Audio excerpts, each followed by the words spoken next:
Leading Ideas Talks podcast is brought to you by the Lewis Center for Church Leadership of Wesley Theological Seminary in Washington, D.C.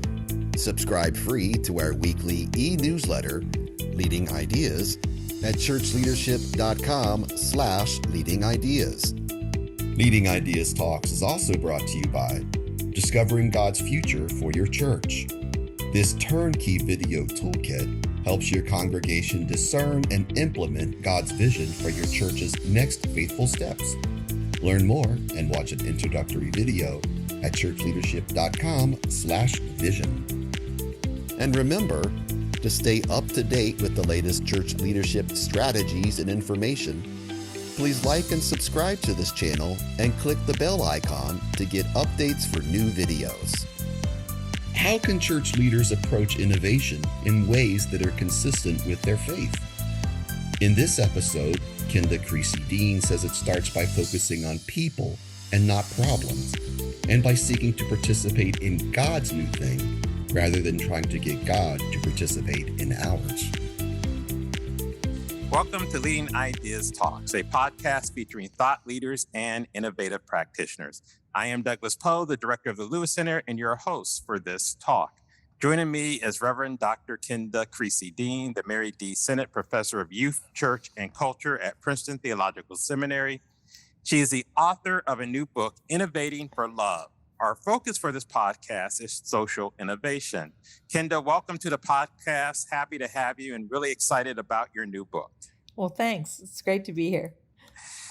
I want to start off because you really start off in the book strong, and you really, I think, surprise many people because you push us to rethink Simon Sinek's starting with why. Can you share more about your reasoning for moving away from his logic of why as the starting point? I think it's partly because when we start with why, we start with problems as opposed to with people, number one. But the big thing is, for Christian social innovation, and I don't want to say starting with why is terrible. It's just not the place Christians start, right? Christians start with who? With people. But also, the first who is the, God of Jesus Christ, but also the people that God has placed on our path. And it's interesting that with design thinking and some of the other the emphases that are coming out of the design world that churches have begun to really pay attention to, all of those start with empathy with the person. You don't, the point is not to try to pretend that we understand a problem from the outside. We want to understand the people and what their needs are and how they are experiencing particular problems. In fact, I've become more aware of this actually since the book came out, but I've become increasingly familiar with equity-based design, which takes it to a different level. Even as much as we even empathize with people, as much as we listen to them, that's a different kind of process than if we actually design with them or do ministry collaboratively rather than helping people all the time. Well, you make a really good point, and it's something I'm sure you talk about in your class also. There's a really big difference of doing things for people, which the church has really gotten really good at doing things for people, Right. Even in ministry. Is sort of like, let's go out and do this for the community or for those individuals who need help, instead of thinking about how do we do things with people, which takes a lot more work, a much slower process, and a lot of what I think you're arguing and we're going to unpack during this podcast. But I think you're absolutely right. Doing things with people requires a different way of thinking. Yeah. And I think I'm having to train myself to use different language even and talk about, instead of helping and being the people who kind of have the solutions, right? To working with partners in ministry to, create the kinds of solutions that actually bless the people in the ways that they want to be blessed instead of that I think they ought to be blessed. Right. Yeah, absolutely. I then want to pick up, and you talked about Christian and particularly Christian social innovation. But what is interesting is you actually don't like the word innovation. And you It's true. comment on that in the book. So let's start off with why you don't like the word innovation. But then I want to spin that into then the uniqueness of why you are really particular about talking about Christian social innovation. Yeah, well, I mean, also, we're so in love with it right now. And so we use it for everything, and it doesn't really mean anything anymore, I think. It's kind of like the word missional. After you got used to using it for everything and everybody and their brother, it kind of lost its focus. And I think that's happening with innovation as well. Um, I I do think that if we are, first of all, I should say, I think about innovation pretty broadly. You can slice and dice it academically if you want to. I frankly think that's kind of a waste of time, but I think that the idea is that God is doing something new is kind of the foundation for it. And it kind of puts a different spin on it, though, if God's doing the new thing instead of us. Nothing we're going to do is going to compare to what the new things that God has done. So what does that mean our role is in it? And so I think Christian social innovation is also a really clunky term. I'm shopping for new language. If anybody's got a good idea, I'm listening. The fact that we are doing this as an act of faith is the reason Christian is important. The fact that we're participating in God's innovation rather than trying to get God to participate in ours. And social innovation is important because we're not just looking at, first of all, newness for newness' sake, and we're not just looking at product innovation. We're not just looking at cooler churches. We're looking at different ways of living together socially, different ways of being communities. And it's interesting how many conversations about innovation take the social right out of it. But for churches in particular, I think that is really the sweet spot. It's not that innovation can't be used in other ways faithfully, right? Monks invented champagne. We're glad for that. But the what monks also did in the Middle Ages was reinvent ways to govern communities and reinvent ways to do agriculture, which is credited with preventing famine. They created new ways that made living together qualitatively better. And I think that's more the kind of innovation that is ministry based. So just to sort of stay on this track, then social for you has to do with community and the way that we actually are called to be the church, to participate in the new thing God is doing, is the way that you're using social. Because I think, again, social is one of those terms people hear and they start getting nervous, but you're really using it in a very particular way in this case. Am I correct? Yeah, I do think it has to do with the quality of community and with the, I talk a little bit about the upside down nature of agape, right? So the way Christians think about community turns a lot of our public social norms inside out, right? Particularly ones that have to do with power. And that's the nature of love. Love does that. It invites people to the party that wouldn't normally be there. It makes the last first and the blind see and the dead live again. So it's a pretty different way of being a community than what most people experience on an average Tuesday.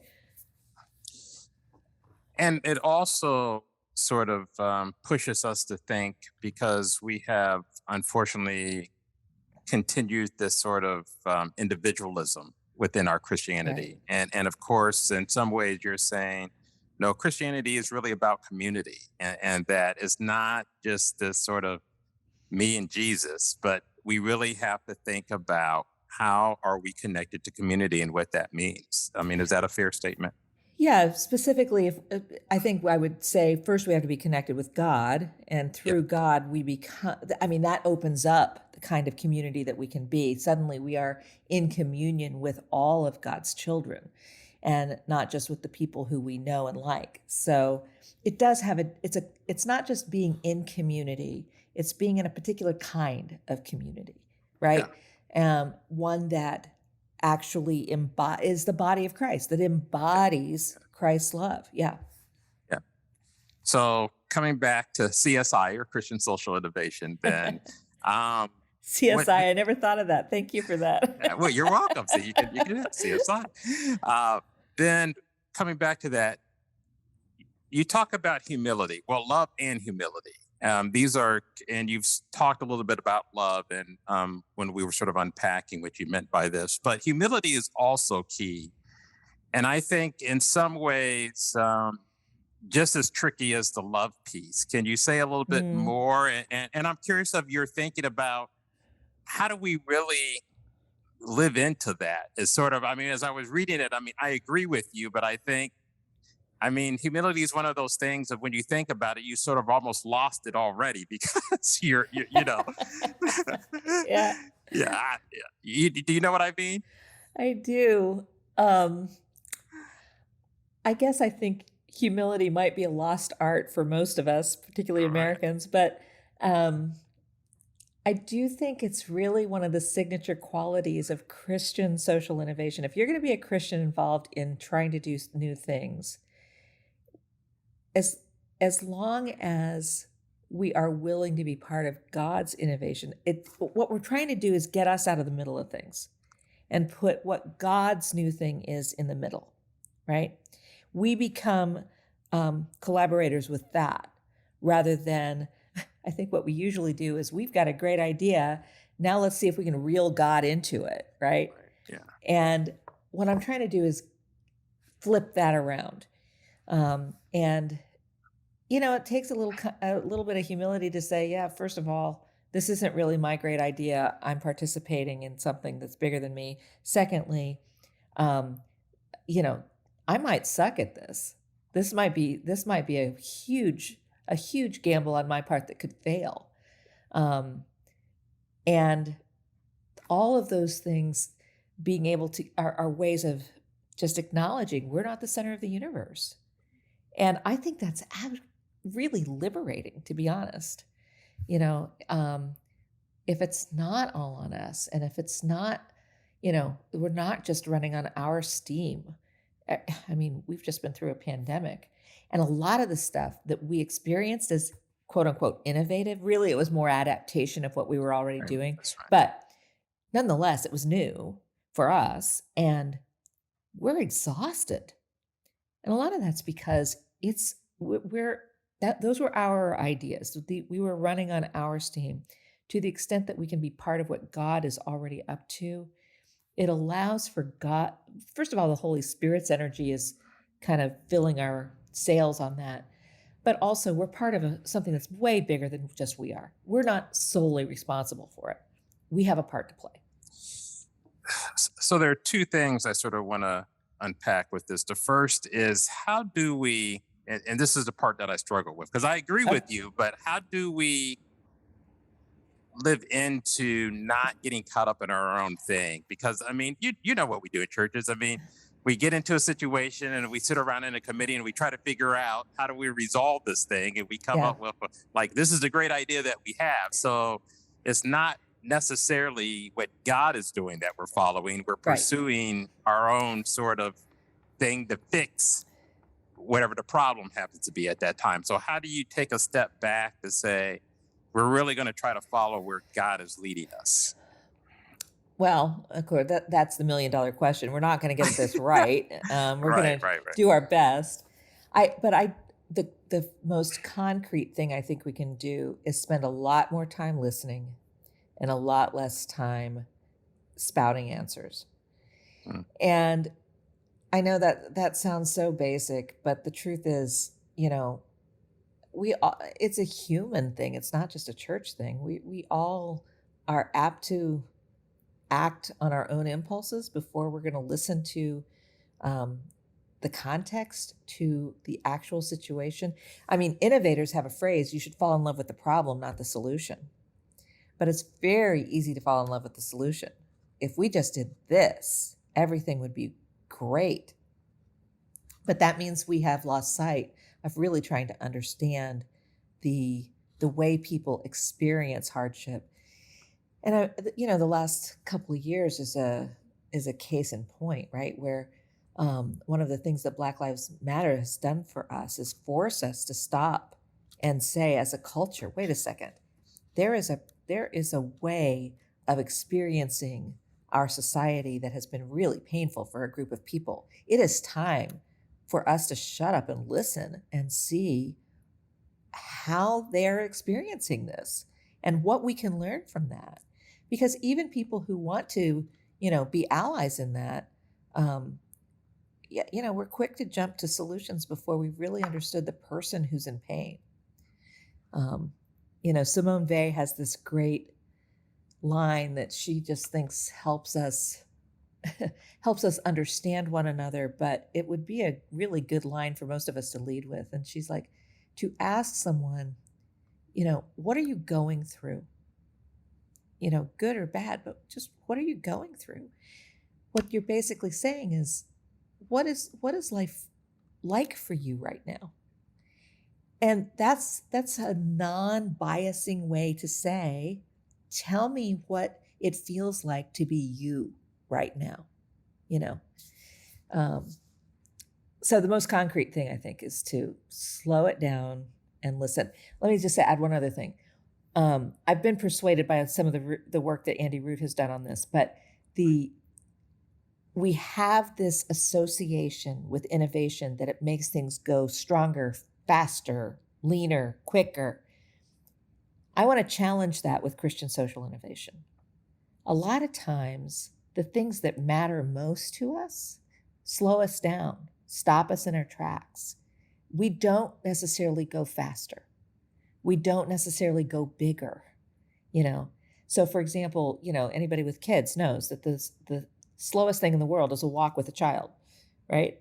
Because they are noticing all of these things down close to the ground that we have got. And my daughter, it was like impossible to take a walk with when she was little because every flower, every berry, every bug. But that's the kind of noticing that is actually qualitatively new in our culture, right? It's not new to God, but it's new to us.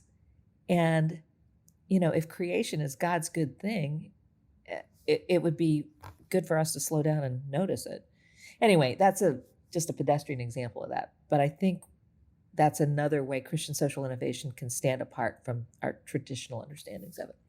Yeah, that was helpful. Thank you. I appreciate that. And a great example, especially for those of us who have children, we understand exactly what you're saying.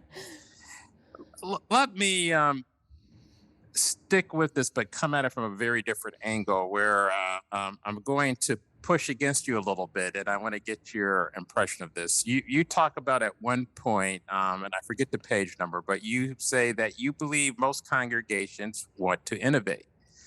As well as I do, the reality of congregations really liking the status quo. So I'm really curious of what you mean by this statement that most congregations want to innovate. Okay, so that's really fair. I think maybe I should have said they really want to innovate. Okay, I could go. Yeah. Maybe I should have said it that way, because I think most people have a hunch that there's another way to do things. They just don't have an imagination for what that is. And they're not they're not against new things. They're against change. That is absolutely correct. Right? Yeah. If somehow that change feels a little less threatening, maybe it wouldn't be quite so odd. But most people, I don't think, would say that trying something different is a bad idea. But then when it gets to changing things, that's when it gets nerve-wracking, right? Yeah, that makes sense. I'm with you. Okay, that helps me out a lot. But I could have said that better. Yeah. We all could do those things, but I was like, I just said, all right, I want to see what she means by this. I now want to sort of dig in deep to one of your examples. You have many. One of the things I really appreciate about the book is there are some wonderful examples for people to read, case studies that relate to the point you're making. One of them has to do with Pastor Eric at St. Bart. Yeah. I'll let you sort of set it up and just share a little bit about the story. But the question I have related to it is, I sort of picture him being the driving force behind what happens. And I'm Mm, wondering if the congregation also participated in sort of following God in this work. yeah. Because I think the danger is, and I don't know, I'm genuinely asking this, is that, many pastors sort of get stuck of where they're out pursuing this, but the people are like, you go do that, pastor. That's Yeah. great. We're Yeah. going to stay Yeah. back here and do our thing. You go do you now. So I'm just wondering, I'll let you share a little bit about the story, but Yeah. if you have any insight, like, was this really an effort by the congregation, and how he then was able to build that momentum to do so? Yeah, thank you. That's a great setup for that, Doug. So the story is Eric, Reverend Eric Koosman is a Lutheran pastor. He was a former student of mine, but I can't take credit for him. He had a vision for ministry coming in that he is now living out. Anyway, he is at a little, or was at a little tiny church in Trenton where, it was like a lot of little tiny churches. They had 20 or 30 faithful members. They were in the middle of a struggling community. The church itself was struggling. He lost sleep over whether he was going to make payroll every week, that kind of thing. Well, a pandemic hits and he realizes, well, they're in a pretty food insecure area. So he begins by getting some other churches on board to kind of help support the food pantry, which is getting a lot of extra traffic. Our church, I also go to a little tiny church, and our church was one of the churches that helped him out, basically. So what happened with Eric was, with each step he took to get to know his community better, it led to deeper and deeper change within his own congregation. I think at first it was just Eric, and maybe it's easier with a small congregation. Pretty quickly, lots of other people got involved. So for example, so first he was like, let's build up the food pantry. That's what we should do. Well, then all the schools shut down. And one of the things that happens in a food insecure neighborhood is school lunches are a big part. They help families out quite a bit. Well, now these families had to scrounge and put together school lunches. So then he created a bag lunch program, and churches contributed bag lunches, blah, blah, blah. And as he saw, he got to know people as they came in to get these bag lunches. And then he realized that they were some of them were taking like 8 or 9 lunches. And he was like, what's that about? So again, he doesn't assume, he goes and talks to the people. And what he finds out is, well, the internet situation is so bad in this part of Trenton that kids were having their online school in whatever house in the neighborhood had the best signal. And so they would all be together, hence 8 or 9 lunches. Well, then Eric's like, well, shoot, maybe we should help get a better internet signal. This goes through several iterations, right? And with each iteration, a couple things happen. His congregation was very involved in helping to distribute these meals. They had a kind of a renewed sense of purpose, actually, out of it. Yes, it started because the pastor listened, but very quickly it was something that was shared. But the interesting thing was, it became shared by people outside of the congregation too, because after a little while, Eric was going to bat for these people, and they were like, well, that's my pastor. That's my church. Now, understand, they'd never been to this church. Everything was shut down. They didn't even speak English, a lot of them. But they were like, those Christians in that little community, they're on my team. They're advocating for me. They're helping us get through this terrible time. That's my church. And true to form, when the church started to open back up again, and the weather got good, and they became part of the worshiping community. Not everybody, but a significant number. So it has to start somewhere, but it, it doesn't take a lot for people. People want a purpose. They want their churches to matter, to make a difference. And when that happens, I think it does get contagious. Yeah, I appreciate that. And I think that's helpful because it sort of gives a concrete example of everything you said prior to how Christian social innovation really can work. It can start with one person Mm-hmm. really pursuing God's calling, Mm-hmm. but then others sort of get involved and it just keeps sort of morphing into something new. So I appreciate that. That's powerful. Great example. Well, let me just say one other thing about that particular pastor. I mean, he, from the very beginning, notice he recognized that he's got 20 or 30 people in Trenton. So he reaches out to other congregations, other communities. This ministry became like our church thinks of it as our ministry too. It became something that was shared. And I say that because I really believe the future of ministry is partnership Yeah. and collaboration and doing things with people who both are and are beyond church communities. And that in itself is an ecclesial innovation. Yeah, absolutely. Let me move to one of my favorite lines in the book, and it's steward abundance and do not manage scarcity. How can we take steps towards doing this? Most of us sort of steward Yeah. scarcity and not think about stewarding abundance. So, how do we help people to do it? I mean, and obviously, Reverend Eric actually did your example. He does that, even though the church obviously did not have a lot of resources, and they could have just simply said, "We can't do this," but that's not Mm-hmm. the way he thought about it.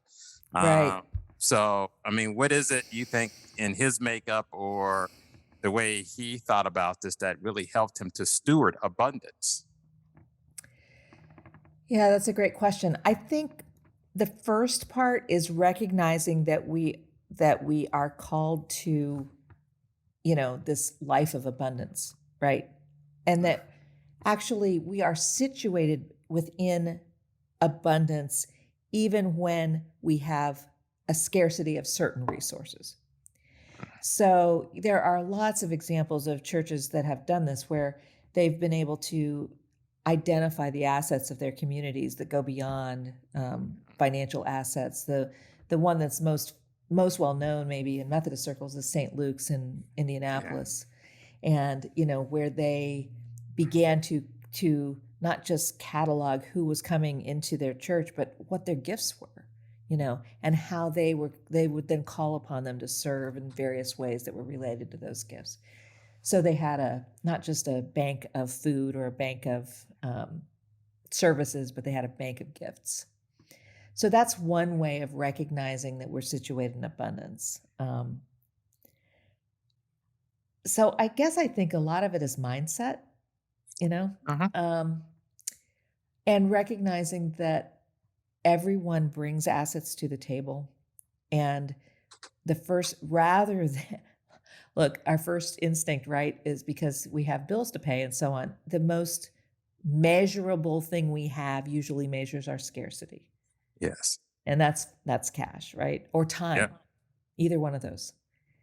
But the truth is, what we have most of are people. Mm, They're either people in our pews or people in our neighborhoods, but we have people, and we're called to be in ministry with the people God's put on our path. And those people have gifts, and sometimes they know it and sometimes they don't. It's fascinating to me. One of the things that happened in my own congregation was getting involved in Christian social entrepreneurship through a food truck allowed people who really for 70 years thought to do ministry you had to be on a church committee. They did not know that the gifts that they used every day in their jobs, in their careers, careers that they often loved, they did not know God could use those for the kingdom of God. They thought they put those aside, served on a church committee for a couple of hours, and that's how they did ministry. And when we wound up with a food truck, a bunch of young people we did not know what we were doing. I'm not one of the young people, but I didn't know what I was doing either. But Al turned out to be kind of on the side, he used to work for Hewlett Packard. He helped invent the inkjet printer. And I mean, here was this guy most people knew because he had a part-time job at True Value. Nobody knew his career background. And he became a business consultant for us in the way he had been throughout his career. And it was transformative for him and for us. Yeah. Yeah, no, that's helpful. I appreciate that. And I really appreciate the people, because I think you're right that we think small and we don't think about the gifts of the people and how we can actually call on them to help us to do the work that God is calling us to do. As we get ready to bring this to a close, I really appreciate this conversation today. It's been great. And again, just a wonderful book. I hope all our readers will get it because I think it will make a difference in their ministries. I want to move towards the end where you talk about the importance of not looking for the next big thing, but trying little experiments. I think that is just the best wisdom that can be given.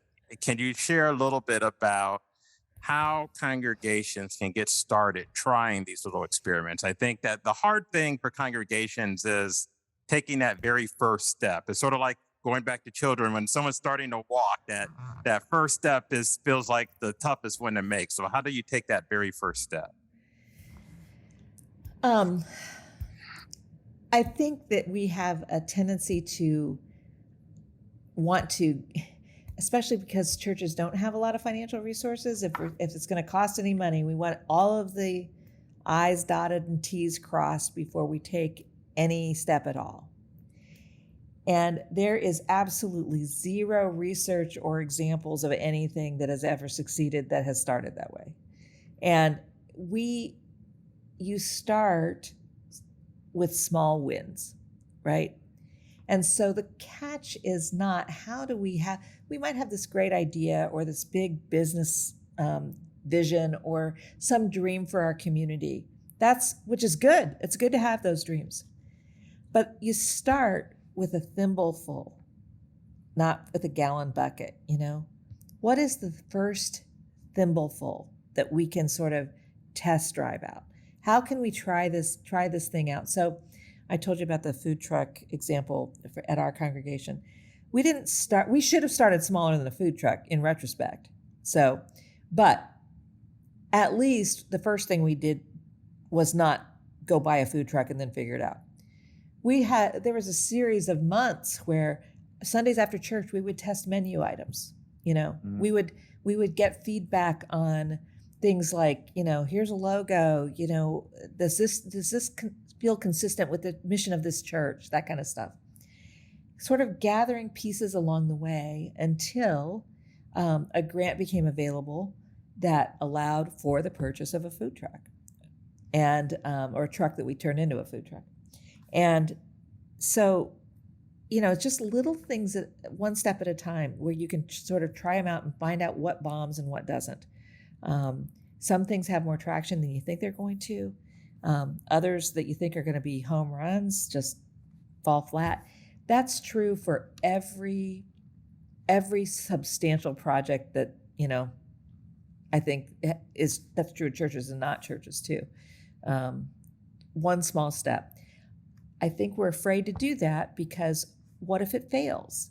I mean, there's a very good likelihood that a lot will fail. Then that money will have been wasted. Maybe, but you'll have wasted $10 instead of $10,000, which is a far better use of your resources. So we want to dream big and start small. Yeah. Kenda, thank you. This has been wonderful. I appreciate it. And again, I'm hoping that individuals will really buy the book. It will really help them in the work they're doing.